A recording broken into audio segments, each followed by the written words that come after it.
Dans la présence du Seigneur, dans cette maison de prière. Avant de méditer quelques instants l'Évangile et de nous encourager ensemble dans la foi, dans le Seigneur, j'aimerais vraiment vous remercier pour votre invitation, pour votre accueil, votre participation dans chacune de ces réunions. Je pense que mon épouse Francine est d'accord avec moi. Et ce qui est vraiment formidable ici, c'est que on s'est senti bien, le soleil, il y a la mer, il y a le peuple de Dieu, il y a le travail de l'œuvre de Dieu. En tout cas, on s'est senti vraiment bien au milieu de vous. Évidemment, notre intérêt, ce n'est pas seulement de passer un bon moment ensemble, mais nous travaillons pour le royaume de Dieu. Nous voulons travailler pour les choses qui demeurent toujours. Tellement de choses sont passagères, tout est passager sur la terre. Mais il y a une éternité, il y a quelque chose après la mort. Il faut se préparer, il faut qu'à la fin de cette réunion, chacun ici puisse dire « Maintenant je sais où je vais, il y a une espérance, le ciel existe, je ne veux pas aller en enfer. » Un jour, un prédicateur de l'Évangile a terminé sa réunion en demandant à ceux qui voulaient aller en enfer de se lever debout à leur place. Personne n'a bougé. Et ça vaut la peine de dire, Seigneur, si je veux me lever, c'est pour aller au ciel. Le prix a été payé. Jésus est venu marcher sur la terre des hommes. Il a offert sa vie en sacrifice pour le péché, pour que nous soyons délivrés, pour que la vie éternelle nous soit donnée par la foi en lui. Et ce soir, vous pouvez recevoir l'assurance de la vie en lui, tout simplement en plaçant votre confiance dans le Seigneur. Un jour, une femme s'est trouvée au milieu d'un groupe de personnes, et cette femme, après un petit temps de conversation, s'est mise à pleurer, à sangloter. Et on a demandé à cette femme ce qui lui arrivait. Et puis elle a rendu quelques mots de témoignage par rapport à un jeune homme. Et puis elle a raconté en quelques minutes l'histoire de ce jeune homme. Quand il est né infirme, incapable de se mouvoir comme un autre enfant, incapable de jouer comme les autres enfants, à cause de son infirmité. Et cette jeune femme, spécialiste en chirurgie, a continué d'expliquer l'histoire de cet enfant. Elle a dit, cet enfant incapable de vivre normalement a été pris en charge par les médecins. Et on a dit aux parents, eh bien vous savez, on va essayer de faire quelque chose pour lui. Alors, on a pris l'enfant en charge, on l'a opéré. Et après plusieurs opérations, douloureuses, difficiles, l'enfant a commencé, après la rééducation, à faire ses premiers pas normalement. Et puis, il s'est fortifié dans sa santé. Et finalement, au bout de quelques mois, il a pu se mouvoir, marcher, courir, jouer comme n'importe quel autre enfant. Et il a grandi avec ce bonheur. Et la jeune femme a continué d'expliquer, mais au travers de ses larmes, de ses sanglots, ce qui était arrivé à cet enfant, qui malheureusement, en grandissant, a mal tourné, a très mal tourné, puisqu'il est devenu délinquant. est meurtrier. Et il a écopé de tant d'années de prison. Et la femme de conclure en disant, oui, on lui a appris à marcher. On l'a aidé à marcher. Mais on ne lui a pas donné la bonne direction. Et la vie, c'est comme un chemin. Finalement, l'évangile, c'est très simple. Vous n'avez pas besoin de choses compliquées ce soir. Si je vous dis que notre vie à chacun, c'est comme un chemin, n'importe lequel d'entre nous peut le comprendre. Un enfant de quelques années peut le comprendre. Est-ce que vous avez la bonne direction? Est-ce que vous êtes sur le bon chemin? Savez-vous où vous allez? Quelle est votre espérance? Est-ce que tout va s'arrêter à la terre? Est-ce qu'un jour, après votre enterrement, on dira tout est terminé, tout est fini? Est-ce que vous pouvez vous rassurer seulement avec cela? Êtes-vous sur le bon chemin? J'ai un oncle qui a un an de plus que moi. Vers 18 ans, c'était un fanat de moto. Et il aimait faire, comme on dit, la bringue, faire la fête, tard la nuit, avec bien sûr la boisson, les filles, la vitesse, bien souvent les bagarres. Et puis ce soir-là, ce samedi soir-là, il est monté comme tant de samedis soirs, à l'arrière de la moto. Un de ses amis pilotait. Et puis ils ont foncé la vitesse, l'alcool. Et ils sont arrivés dans la ville de Belfort. Et là, roulant trop vite, ils se sont engagés dans un sens interdit. Et puis, quand ils se sont engagés dans le sens interdit, une voiture est arrivée, elle, dans le bon sens. Et ils se sont percutés. Le chauffeur de la moto a été éjecté, il s'en est sorti. Mon oncle a été traîné, je crois, sur presque 200 mètres, avec la moto sur sa jambe, le pot d'échappement brûlant sur sa jambe, toutes sortes de fractures. J'ai envie de vous dire que sa jambe, elle était comme en 1000 morceaux. Alors bien sûr, on l'a emmené à l'hôpital. Et quand les médecins ont regardé l'état de sa jambe, ils disent même, on ne peut plus rien faire pour lui. Et ils étaient prêts à l'amputer. Quand un chirurgien est arrivé, il a examiné mon oncle et il a dit aux autres, mais il est si jeune, 18 ans, on va quand même essayer de tout faire pour lui sauver la jambe. Alors il y a eu des heures d'opération et on a pu, heureusement, lui sauver la jambe. Je crois qu'il est passé presque 2 ans à l'hôpital.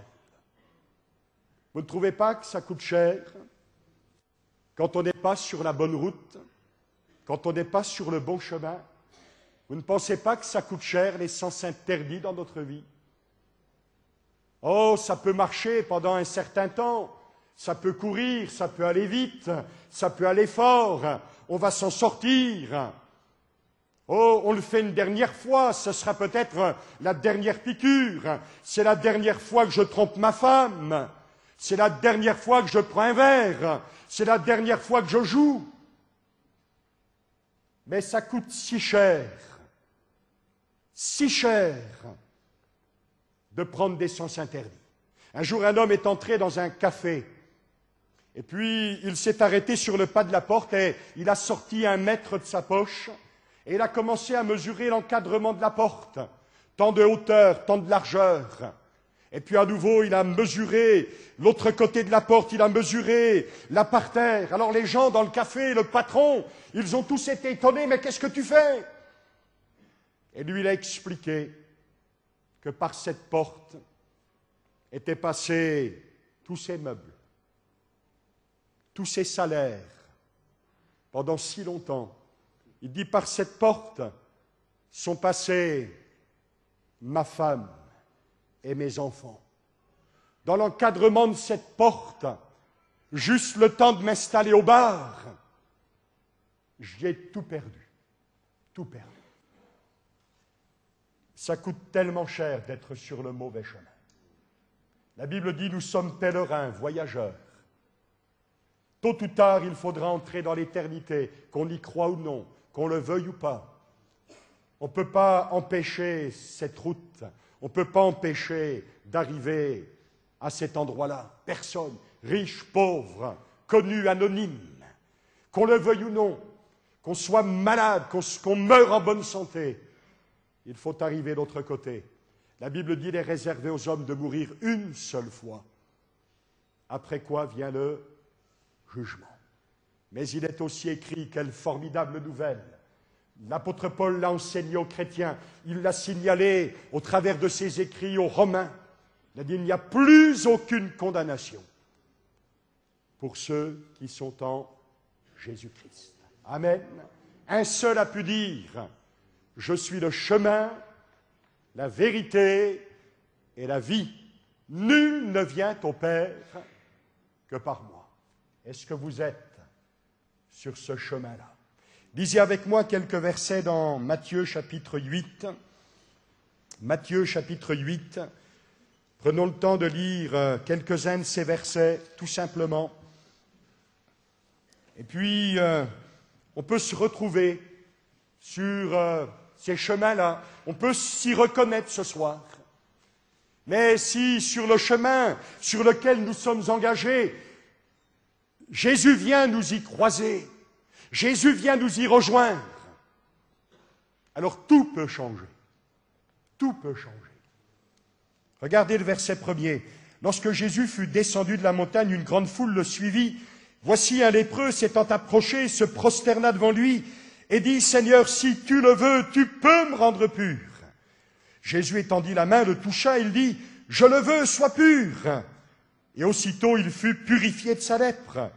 Puis Jésus lui dit, garde-toi d'en parler à personne, mais va te montrer au sacrificateur et présente l'offrande que Moïse a prescrite, afin que cela leur serve de témoignage. Comme Jésus entrait dans Capernaum, un centenier l'aborda, le priant et disant, Seigneur, mon serviteur est couché à la maison atteint de paralysie, souffrant beaucoup. Jésus lui dit, j'irai et je le guérirai. Le centenier répondit, Seigneur, je ne suis pas digne que tu entres sous mon toit, mais dis seulement un mot et mon serviteur sera guéri. Car moi, je suis soumis à des supérieurs, j'ai des soldats sous mes ordres, je dis à l'un, va, il va, à l'autre, viens, il vient, et à mon serviteur, fais cela, il le fait. Après l'avoir entendu, Jésus fut dans l'étonnement, et il dit à ceux qui le suivaient, je vous le dis en vérité, même en Israël, je n'ai pas trouvé une aussi grande foi. Or, je vous déclare que plusieurs viendront de l'Orient, de l'Occident, ils seront à table avec Abraham, Isaac et Jacob dans le royaume des cieux. Mais les fils du royaume seront jetés dans les ténèbres du dehors, où il y aura des pleurs et des grincements de dents. Puis Jésus dit au centenier, va, qu'il te soit fait selon ta foi. Et à l'heure même, le serviteur fut guéri. Jésus se rendit ensuite à la maison de Pierre, dont il vit la belle-mère couchée, ayant la fièvre. Il toucha sa main et la fièvre la quitta. Puis elle se leva et le servit. Le soir, on amena auprès de Jésus plusieurs démoniaques, et il chassa les esprits par sa parole, et il guérit tous les malades, afin que s'accomplisse ce qui avait été annoncé par Ésaïe le prophète. Il a pris nos infirmités, il s'est chargé de nos maladies. Le verset 23. Il monta dans la barque et ses disciples le suivirent. Et voici, il s'éleva sur la mer une si grande tempête que la barque était couverte par les flots, et lui, il dormait. Les disciples, s'étant approchés, le réveillèrent et dirent, Seigneur, sauve, nous périssons. Il leur dit, pourquoi avez-vous peur, gens de peu de foi? Alors il se leva, menaça les vents et la mer, et il y eut un grand calme. Ces hommes furent saisis d'étonnement. Quel est celui-ci, disaient-ils, à qui obéissent même les vents et la mer? Lorsqu'il fut sur l'autre bord, dans le pays des Gadaréniens, deux démoniaques sortant des sépulcres vinrent au devant de lui. Ils étaient si furieux que personne n'osait passer par là. Et voici, ils s'écrièrent, « Qu'y a-t-il entre nous et toi, Fils de Dieu? Es-tu venu ici pour nous tourmenter avant le temps ?» Il y avait loin d'eux un grand troupeau de pourceaux qui paissaient. Les démons priaient Jésus, disant, « Si tu nous chasses, envoie-nous dans ce troupeau de pourceaux. » Il leur dit, « Allez. » Ils sortirent, ils entrèrent dans les pourceaux, et voici tout le troupeau se précipita des pentes escarpées dans la mer, et ils périrent dans les eaux. Ceux qui les faisaient paître s'enfuirent. Ils allèrent dans la ville raconter tout ce qui s'était passé, ce qui était arrivé aux démoniaques. Alors toute la ville sortit à la rencontre de Jésus, et dès qu'ils le virent, ils le supplièrent de quitter leur territoire. Amen. Sur quel chemin êtes-vous? À la fin de cette réunion, à la fin de cette soirée, à qui allez-vous ressembler? À ce lépreux qui va se trouver sur le chemin du Seigneur et dont la vie va être complètement transformée, libérée, purifiée? Ou alors, allez-vous ressembler aux gens de cette ville qui sont tous arrivés dans la présence du Seigneur avec une prière? C'est quand même étonnant, les prières dans la Bible. Là, vous avez des démons qui prient. Et vous avez des gens qui font une sorte de prière étonnante, puisqu'ils vont demander à Jésus dans leur prière, « Éloigne-toi de nous ».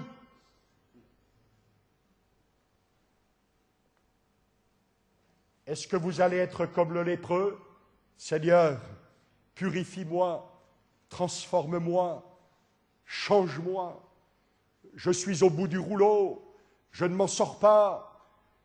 Il y a quelque chose qui est en train de prendre toute la place dans ma vie. Ça se remarque maintenant à l'extérieur. Ah Seigneur, je n'en peux plus. Cet homme se jette aux pieds du Maître. D'ailleurs, il ne va pas se tromper, il va lui dire Maître, il va lui dire Seigneur, il va avoir recours à l'autorité de Jésus pour que ça change en lui. Parce que personne n'avait plus changé le cours de l'existence de cet homme. Mais maintenant, il est au pied du Maître. Et cet homme ne va pas rater l'occasion. Et il va repartir complètement guéri par la puissance du Maître. Les gens de cette ville vont repartir chacun chez eux. J'ai envie de vous dire, ils ont sauvé leurs meubles. Ils ont sauvé leur manière de vivre. Ils ne veulent pas que Jésus vienne toucher quoi que ce soit dans leur façon d'exister. Oh, ce qu'il a fait chez ces Gadaréniens en les délivrant, ils n'en veulent pas. C'était pas aussi voyant dans leur vie la puissance des ténèbres. Mais leurs œuvres sont mauvaises, comme le dit l'Évangile. Et ils ne veulent pas que ça change. Alors Seigneur, retire-toi de nous. Qui allez-vous être ce soir à la fin de cette réunion? L'histoire de ce lépreux, l'histoire des lépreux, que ce soit dans l'Ancienne Alliance, dans le Nouveau Testament, c'est vraiment une image marquante du cœur de l'homme sans Dieu, incapable de se changer, de se transformer, incapable de s'améliorer, malgré toute notre bonne volonté. C'est l'histoire de l'homme séparé de son Créateur, qui est incapable d'atteindre la cible. On ne peut pas naturellement honorer Dieu. On peut se parer d'un vêtement religieux. On peut aller dans des endroits religieux. On peut passer du temps à prier et à prier encore. Mais notre nature est là. Le péché règne. Nous ne pouvons pas nous en sortir. Un homme religieux travaillait comme missionnaire dans un pays africain depuis 25 ans. Depuis 25 ans, il avait voué, comme il le disait lui-même, sa vie au service de Dieu. Et il pratiquait sa religion et il y mettait tout son cœur. Et pourtant, cet homme n'avait pas l'assurance de la vie éternelle. Il était devenu un véritable alcoolique. Oh, il en avait plein la tête. Mais son cœur était vide, il n'avait aucune espérance. Et puis un jour, quelqu'un de tout à fait simple, un Africain tout simple, mais qui connaissait par expérience ce que c'est que d'appartenir à Jésus-Christ, lui a dit, mais si tu connaissais Jésus, tu ne serais pas le même homme. Et ça l'a percuté, ça l'a dérangé, ça l'a tourmenté, mais ça l'a fait réfléchir. Et je crois dans sa camionnette, cet homme un jour s'est effondré. Il a dit, ce que cet Africain m'a dit, c'est vrai. Ça fait des années que j'essaie de servir Dieu, mais ça fait des années que mon cœur est vide. J'essaie de parler de Jésus, mais je ne le connais pas. Et là, effondré dans sa voiture, moi j'imagine ce gars, les bras sur ce volant, la tête affalée. Cet homme a pleuré devant son Dieu. Il a dit, Seigneur, libère-moi de la puissance du péché. Et quand il est sorti du véhicule, c'était plus le même homme. Et pendant des années, il a ensuite vraiment servi le Seigneur, mais il était libéré de la lèpre du péché. Alléluia! Vous êtes tous vaincus par cette nature-là. La Bible dit tous ont péché. Il n'y a pas un seul juste, pas même un seul. L'histoire des 10 lépreux dans l'Évangile, c'est 10 personnages qui ne sont pas atteints de la même façon. Ils ne sont pas atteints par la lèpre, ici ou là, d'une manière unanime. Mais ils savent que la lèpre fait son travail et qu'ils ne s'en sortiront pas. Alors ils vont crier vers le Seigneur. Peut-être tu n'as pas fait les 400 coups. Peut-être que tu dis, mais ce que je suis en train de faire là, c'est pas grand-chose, je ne suis pas un voleur de grand chemin, je ne mérite pas la prison. Et la Bible dit, nous sommes séparés de la gloire de Dieu, et notre chemin va nous mener à la perdition éternelle. On a besoin d'une nouvelle nature, on a besoin d'une nouvelle naissance, on a besoin d'un autre cœur. Le lépreux est venu au pied du Maître. Moi, je ne vous demande pas de venir à moi. On ne vous demande pas ce soir de changer de religion, changer de vie, changer de cœur. Venez à Jésus. C'est lui qui a pris votre place sur la croix. C'est lui qui a livré sa vie. C'est lui qui a expié nos fautes au travers de sa mort. Le matin de Pâques, il est ressuscité des morts. Et la Bible dit que nous pouvons être justifiés par la foi en lui. Voulez-vous mettre votre confiance en lui? Est-ce que votre chemin, c'est un chemin de souffrance, de maladie, d'esclavage, de drame, de détresse? On a lu ces quelques versets. Un centenier va l'aborder et il va lui expliquer ce qui se passe dans sa maison. Il dit, j'ai un serviteur malade, on ne sait plus quoi faire, il est à l'extrémité. Alors on sent toute la misère, la souffrance, la détresse. Et il va dire au Seigneur, si toi tu dis un mot suffit, mon serviteur qui est malade sera restauré. Savez-vous que le Seigneur compatit à votre misère? Savez-vous que le Seigneur est touché quand il voit les malades? Savez-vous que le Seigneur est bouleversé quand il voit des hommes et des femmes souffrir dans leur situation? Savez-vous que le cœur de Dieu est touché? Qu'il n'est pas insensible, qu'il n'a pas fermé son oreille. Dieu ne nous a pas tourné le dos.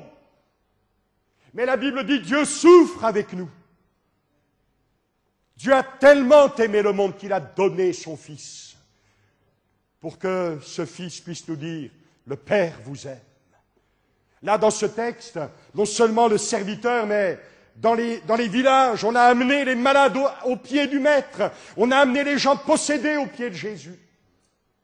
Et la Bible dit qu'ils ont tous été délivrés par la grâce de Dieu. Savez-vous pourquoi le Seigneur veut faire cela? Parce qu'il a le pouvoir seulement pour faire du spectacle? Non, parce qu'il vous aime. Parce qu'il vous aime. Et parce que lui est capable de vous sortir de votre situation. Un jour, une femme est venue à La Réunion un vendredi soir. Elle est venue dans La Réunion, elle avait un problème assez sérieux au niveau de sa gorge, parce qu'une boule grossissait depuis des semaines. de telle manière que cette boule au fond de sa gorge l'empêchait de manger normalement. Et elle avait pris tellement de place que maintenant même boire un peu d'eau, ça devenait difficile. Mais cette femme est venue dans la réunion et pendant la prédication, pendant que quelqu'un prêchait, la foi est venue dans son cœur. Elle a dit, je crois, elle a dit dans son cœur, je sais que ce soir, le Seigneur va me guérir. Et puis, ça a grandi, ça a pris de plus en plus de place dans son cœur. Ça a été vraiment une conviction forte. Elle a fini d'écouter la prédication de l'Évangile. Il y a eu un temps de prière pour les malades, comme on peut le faire dans nos réunions. Tout simplement, ça n'a pas duré longtemps, c'était vraiment pas la peine d'éterniser. Et cette femme est venue à l'imposition des mains, quelqu'un a prié pour elle. Et dans son cœur, elle a dit, je sais que le Seigneur m'a guéri ce soir. Mais rien ne s'était passé. Elle est repartie chez elle avec sa boule. Le soir, elle n'a pas pu manger. Mais elle a dit à sa fille, je sais que ce soir, le Seigneur m'a guéri. Je le crois vraiment de tout mon cœur. La nuit s'est passée, cette femme a très bien dormi. Le lendemain matin, elle s'est réveillée. Elle est arrivée dans la cuisine, sa fille était déjà installée, elle a dit, prépare-moi un bon petit déjeuner. Alors la fille l'a regardée avec un peu d'étonnement, elle a dit, mais maman, tes problèmes. Elle a dit, mais ma fille, hier soir, je t'ai dit, le Seigneur m'a guéri. Et pendant la nuit, cette boule avait complètement disparu de sa gorge. Alléluia. Que Dieu suscite la foi dans nos cœurs. Permettons compassion du Seigneur de nous toucher ce soir. Un jour, une petite fille est venue à la réunion et puis elle a dit à ses parents, « Ah, j'ai tellement mal à l'oreille. » Et puis les parents ont dit, « Mais parle-en au Seigneur. » Et ça a fait tilt, non pas dans ses oreilles, mais dans son cœur. Alors elle a dit aux parents, « Ce soir, je veux que le pasteur prie pour moi. » Et à la fin de la réunion, une petite fille s'est approchée, et puis un pasteur a prié tout simplement pour elle. Et puis elle est repartie avec les parents, et à peine entrée dans la voiture, tout son mal d'oreille avait complètement disparu. Gloire à Dieu. Amen. Dieu peut honorer la foi d'une maman, Dieu peut honorer la foi toute simple d'un enfant. On n'a pas besoin d'amener au Seigneur 30 kilos de foi. Il n'attend pas que sur la balance de la prière, on arrive au bon quota. Mais on vient simplement à lui en disant, Seigneur, je souffre, je m'en sors pas, c'est un fardeau, mais Seigneur, je crois dans tes compassions, je crois dans ta grâce. Seigneur, je veux trouver en toi mon refuge. Capernaum, c'est un nom formidable, parce que ça signifie village de la consolation. Savez-vous que ce soir, ce lieu de réunion, c'est le village de la consolation? Amen. Et si vous êtes venus en pleurant, en pleine souffrance, le Seigneur peut vous consoler. Amen. C'est le consolateur, le Dieu des consolations. Moi, je me souviens de cette expérience, pardonnez-moi, elle est personnelle, mais j'ai été, il y a quelques années, assez durement touché dans mon corps. Et je me souviens de ce temps à la clinique. Vous savez, ces moments où on est tout seul, il n'y a plus de visite. Et là, on est tout seul avec son problème. Et je devais me faire opérer le lendemain. Et l'anesthésiste m'avait expliqué le tarif. Alors, je vous assure, je n'étais pas tellement encouragé. Et voilà comment vous serez peut-être demain. Alors, vous savez, ça vous remonte le moral, c'est formidable. Moi, j'étais défait. Je me sentais tellement chaos. Ceux qui sont passés par là, vous savez ce que c'est. On a du mal même de prier, on a du mal de lire la Bible. Et quelquefois même la culpabilité arrive et puis vous avez des super spirituels qui vous en racontent. Mais là, j'étais tout seul. Et puis j'ai eu une petite idée comme ça, j'avais avec moi un Dixman. Et puis j'ai mis les écouteurs et j'écoutais des chants de chorale américaine. Moi, je ne connais pas bien l'anglais, mais il y a des mots que j'ai perçus. C'est un cantique qui parle de Dieu comme un rocher. Si vous saviez le bien que ça m'a fait. Dieu est un rocher. Alors j'ai repassé le même morceau plusieurs fois. Ça m'a tellement béni. Ça s'est installé dans mon cœur. Dieu est un rocher. Mon Dieu, c'est le Dieu des consolations. Et si vous pleurez ce soir, moi je crois à la consolation du Seigneur. Le village de la consolation. Oh, que Dieu permette que cette assemblée, des milliers en France, soit des villages de la consolation pour les hommes et les femmes qui souffrent de partout. Est-ce que vous êtes sur le chemin de l'angoisse? Les disciples dans la barque, le vent se lève, la tempête arrive. Ils n'ont rien commandé, ils n'ont pas demandé le matin, ils n'ont pas envoyé un coup de fil en disant « Allez, on voudrait une bonne tempête aujourd'hui. » Non, non, ils n'ont rien demandé. Elle est arrivée soudainement. Quelle expérience quand tout va bien et puis tout d'un coup, soit une lettre, soit une information ou des circonstances, et puis voilà que en quelques minutes, on peut plonger dans le fleuve de l'angoisse. Tout allait bien, et puis voilà que tout s'écroule. Et on n'a rien commandé, on n'a rien appelé, mais c'est venu. Et on ne sait plus quoi faire. Et dans ces moments-là, on peut aussi avoir l'impression que le Seigneur dort, qu'il nous a oubliés. Notre foi se paralyse. On se demande si Dieu nous aime. On se demande s'il n'est pas occupé ailleurs. Et les angoisses nous serrent, littéralement l'angoisse c'est être serré à la gorge, on a du mal de respirer. Et puis même si on l'explique aux autres, on pense que personne ne comprend. Et là les disciples, pleins de crainte, alors ils réveillent le Seigneur. Seigneur, secours-nous, on est en train de sombrer. Et lui, le Seigneur, il se lève calmement. C'est quand même formidable avec lui.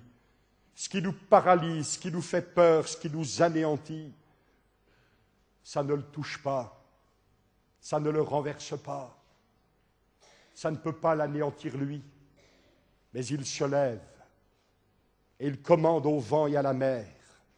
Et la Bible, vous avez lu cela avec moi, tout d'un coup le calme est arrivé. Savez-vous que le Seigneur, si vous êtes sur le chemin de l'angoisse, peut venir comme le prince de la paix. Et il peut faire descendre dans votre cœur une paix extraordinaire. Demandez les témoignages des chrétiens.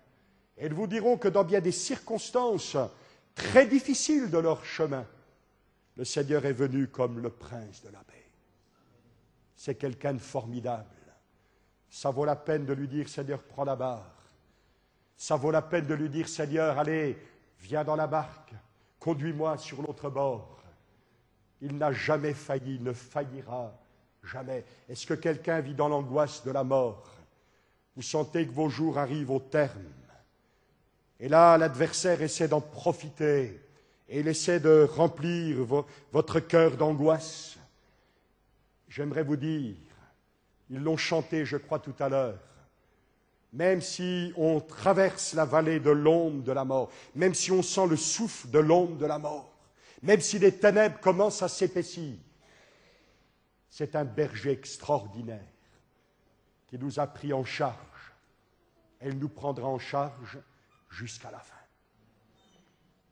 Peut-être quelqu'un ce soir ou quelques-uns à votre chemin ressemble un petit peu au chemin des Gadaréniens. Chemin de ténèbres, très sombre. Chemin de violence. Une nuit profonde. Ces Gadaréniens saisis par des esprits ne vivaient plus normalement, c'était la terreur qui s'était installée. Le diable avait fait une œuvre de destruction chez eux. Moi je me dis, mais que seraient-ils devenus si le Seigneur ne les avait pas croisés sur leur chemin de nuit et de ténèbres? C'était le désespoir assuré. Mais le Seigneur est arrivé. Et là, c'est formidable parce que ce sont les démons qui ont commencé à s'effondrer. Amen. quand le Seigneur arrive, c'est les démons qui sont obligés de partir. Ils n'ont rien à voir avec Dieu. Le diable, ce n'est pas quelqu'un juste en dessous de Dieu. Non, non, le diable, ce n'est pas un presque Dieu. La Bible dit qu'il a été vaincu et les puissances de ténèbres ont été vaincues quand le Christ est mort à la croix du Calvaire. Amen. Et nous pouvons venir à lui et dire, Seigneur, moi je veux connaître une vraie délivrance, je veux être un homme, une femme libre, parce que toi tu as vaincu la puissance des ténèbres. Êtes-vous quelqu'un qui peut-être par ignorance vivait dans l'occultisme, le spiritisme? Est-ce que des choses semblables animent votre cœur, votre vie?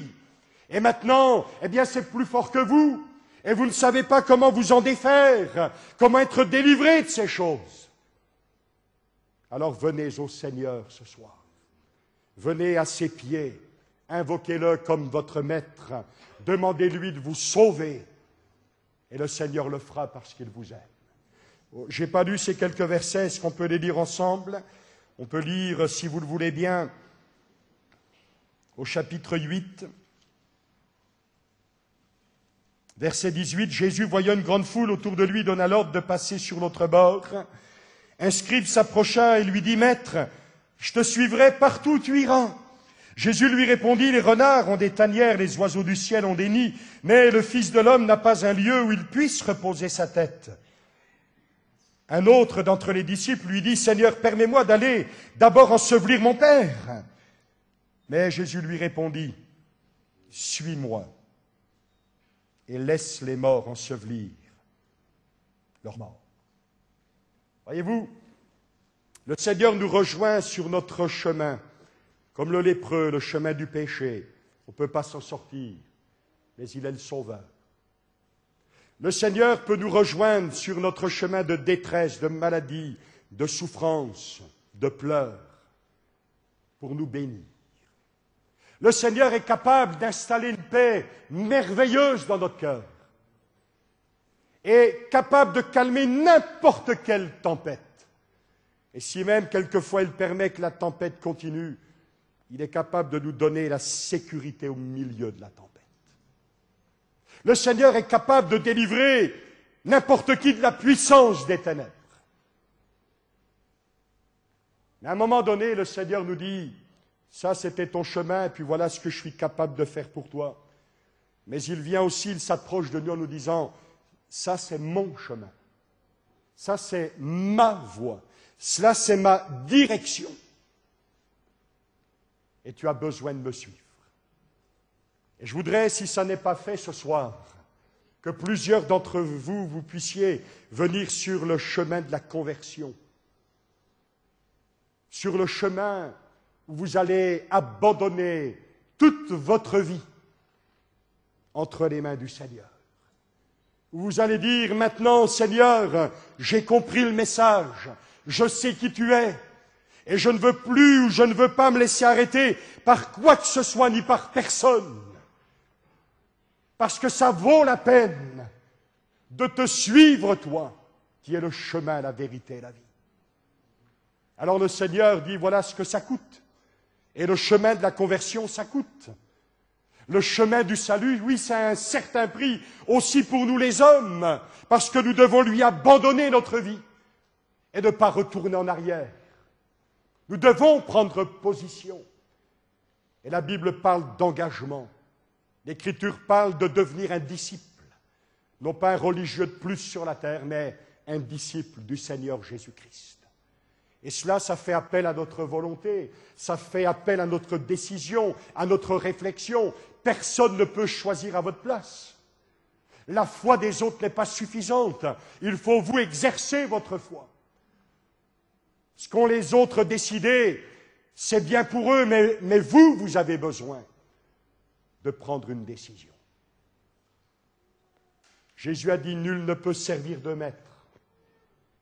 Jésus a dit, si quelqu'un croit en moi et s'engage dans les eaux du baptême, alors celui-là sera sauvé. L'Évangile nous dit, voilà le chemin, alors marche-y. On va avoir quelques courts instants pour prier, si vous le voulez bien. On va baisser notre tête, on va demander au Seigneur de de bénir notre cœur. Je voudrais prier pour vous. Je crois que nos amis ont un chant qu'ils vont interpréter. Mais je voudrais simplement quelques secondes pour prier. Ensuite, vous allez entendre le chant et puis, comme on l'a fait dans ces soirées, non pas comme une habitude, mais on voudrait vraiment vous aider. Dire, eh bien, vous pourrez vous approcher et avec les prédicateurs, les pasteurs qui sont dans ce lieu, on va prier avec vous. Et pendant qu'on va prier avec vous, vous allez vous aussi prier. Et pour certains, vous allez dire, Seigneur, je prends la décision de m'engager. Pardonne mes péchés. Sauve-moi, Seigneur. Change ma nature. Et le Seigneur le fera. Et il vous communiquera la vie éternelle. Seigneur, merci d'installer ta parole dans les cœurs ce soir. Merci de susciter la foi. Seigneur, qui nous permet cet attouchement de Dieu. Je te prie de bénir cet homme, cette femme. Seigneur, ce jeune homme, cette jeune fille, cet enfant peut-être, je te prie de bénir celles et ceux qui sont, Seigneur, spécialement concernés par le besoin de se donner à toi. Seigneur, merci parce que ce soir, je crois que tu veux te souvenir des malades, tu veux te souvenir de ceux qui souffrent, et permets que dans quelques instants, Seigneur, des miracles s'opèrent au milieu de nous. Et nous aurons soin de te glorifier, Seigneur, parce que tu en es le seul digne. Amen.